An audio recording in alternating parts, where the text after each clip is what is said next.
اللہم صلی علی۔ حضرت ابو ہریرہ رضی اللہ تعالی عنہ روایت کرتے ہیں کہ قبیلہ خزاع کے کسی شخص نے بنو لیث کے کسی آدمی کو اپنے کسی مقتول کے بدلے میں مار دیا۔ یہ فتح مکہ والے سال کی بات ہے۔ رسول اللہ صلی اللہ علیہ وآلہ وسلم کو یہ خبر دی گئی۔ آپ صلی اللہ علیہ وآلہ وسلم نے اپنی اونٹنی پر سوار ہو کر خطبہ پڑھا اور فرمایا کہ اللہ نے مکہ سے قتل یا ہاتھی کو روک لیا۔ امام بخاری رحمہ اللہ فرماتے ہیں اس لفظ کو شک کے ساتھ سمجھو۔ ایسا ہی ابو نعیم وغیرہ نے قتل اور الفیل کہا ہے۔ ان کے علاوہ دوسرے لوگ الفیل کہتے ہیں۔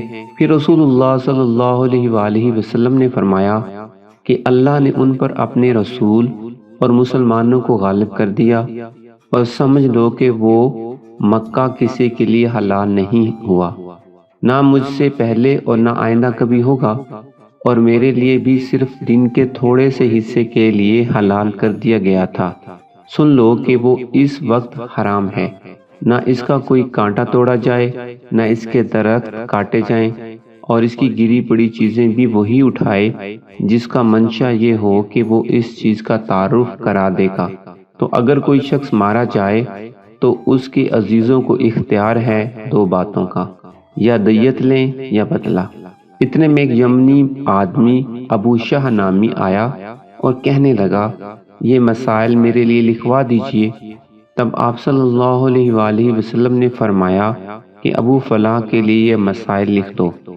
تو ایک قریشی شخص نے کہا کہ یا رسول اللہ صلی اللہ علیہ وآلہ وسلم، مگر اذخر یعنی اذخر کاٹنے کی اجازت دے دیجئے، کیونکہ اسے ہم گھروں کی چھت پر ڈالتے ہیں یا مٹی ملا کر اور اپنی قبروں میں بھی ڈالتے ہیں۔ یہ سن کر رسول اللہ صلی اللہ علیہ وآلہ وسلم نے فرمایا کہ ہاں مگر اذخر۔ صحیح بخاری حدیث نمبر 112۔